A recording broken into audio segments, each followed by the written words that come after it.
ಏಯ್ ಸೌಪರ್ಣಿಕಾ, ನೀನು ಮಾಡ್ತಾ ಇರೋದೇನೋ?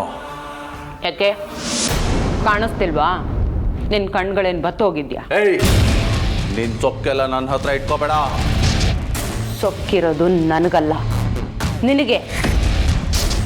ಯಾರಿಗಾದ್ರೂ ಮಾನ ಸ್ವಾಭಿಮಾನ ಇರುತ್ತೆ ಅನ್ನೋದನ್ನ ತಿಳ್ಕೊಂಡು ಮಾತನಾಡೋದನ್ನ ಕಲಿ. ಏನು ಕಲಿಬೇಕು ಅನ್ನೋದನ್ನ ನಿನ್ನಂತವಳಿಂದ ತಿಳ್ಕೊಳ್ಳೋ ದುರ್ಗತಿ ನನಗೆ ಬಂದಿಲ್ಲ. ನೀನು ಇಲ್ಲಿಗೆ ಬಂದಿರೋದು ದನ ತಿನ್ನೋ ಹಾಕಿ ತಿಂದು ನನ್ನ ಮೇಲೆ ದರ್ಪ ತೋರಿಸೋದಕ್ಕಲ್ಲ. ನಾನಿಲ್ಲಿಗೆ ಯಾಕೆ ಬಂದಿದ್ದೀನಿ ಅನ್ನೋದು ನನಗೆ ಚೆನ್ನಾಗಿ ಗೊತ್ತಿದೆ. ಅದನ್ನು ನೀನು ನನಗೆ ಹೇಳ್ಕೊಡ್ಬೇಕಾಗಿಲ್ಲ. ಕೆಲಸ ಆಗೋವರೆಗೂ ನಿನ್ನ ಕಾಲು ಹಿಡಿತೀನಿ, ಆಮೇಲೆ ನಿನ್ನ ಜುಟ್ಟಿಡ್ತೀನಿ ಅನ್ನೋ ಜಾಯಿ ಮಾಂದೋಳು ನೀನು. ನೀನು ನನಗೇನಂದ್ರೂ ಬೇಜಾರಿಲ್ಲ. ಏಯ್, ನಾನೇ ನಿನ್ನನ್ನು ಇಲ್ಲಿ ಕರ್ಕೊ ಬಂದಿರೋದು ಅನ್ನೋದನ್ನ ಮರೆತು ಮಾತಾಡ್ತಾ ಇದೀಯಾ? ನೀ ನನ್ನನ್ನು ಇಲ್ಲಿ ಕರ್ಕೊಂಡು ಬಂದೆ ಅನ್ನೋ ಒಂದೇ ಒಂದು ಕಾರಣಕ್ಕೆ ನನ್ನ ಮೇಲೆ ಹಕ್ಕು ಚಲಾಯಿಸೋದಕ್ಕೆ ಬರಬೇಡ ರುದ್ರ. ನಾನು ಗರುಡ ವಂಶದ ಹೆಣ್ಣು.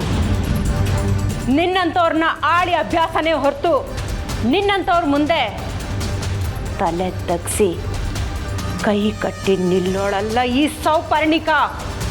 ಅದನ್ನು ನೀನು ಕನಸಿನಲ್ಲೂ ನನ್ನಿಂದ ನಿರೀಕ್ಷೆ ಮಾಡಬೇಡ.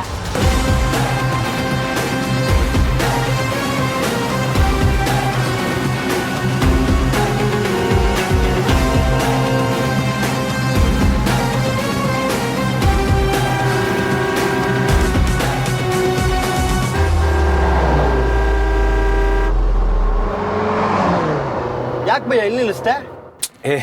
ಚಳಿ ಚಳಿ ಆಗ್ತಾ ಇತ್ತಲ್ಲ, ಅದಕ್ಕೆ ಟೀ ಅಂಗಡಿ ಹತ್ರ ನಿಲ್ಲಿಸ್ತಾ ಇದ್ದೆ. ಅಯ್ಯೋ ಭಯ್ಯ, ನಿಂಗೆ ಸ್ವಲ್ಪನೂ ಟೇಸ್ಟೇ ಇಲ್ಲ.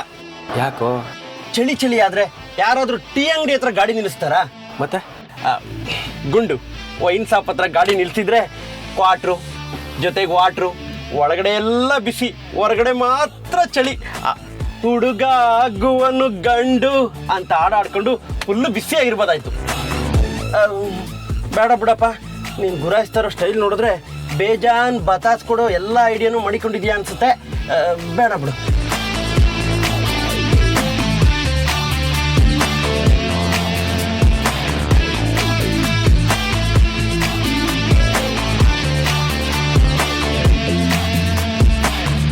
ಇದು ಯಾಕೋ ಅತಿ ಆಯಿತು. ನಿನ್ನ ಮಿತಿಯಲ್ಲಿ ನೀನಿದ್ರೆ ತುಂಬ ಒಳ್ಳೆಯದು. ಇಲ್ಲ ಅಂದರೆ ನೀನೇನು ಮಾಡೋದಕ್ಕಾಗಲ್ಲ. ಏನು ಹೇಳ್ದೆ ನೀನು? ನನ್ನನ್ನು ಇಲ್ಲಿ ಕರ್ಕೊಂಡ್ಬಂದೆ ಅಂತ ತಾನೆ? ನೀನು ಕರ್ಕೊಂಡು ಬರದೇ ಇದ್ರು ನಾನಿಲ್ಲಿಗೆ ಬಂದೇ ಬರ್ತಿದ್ದೆ.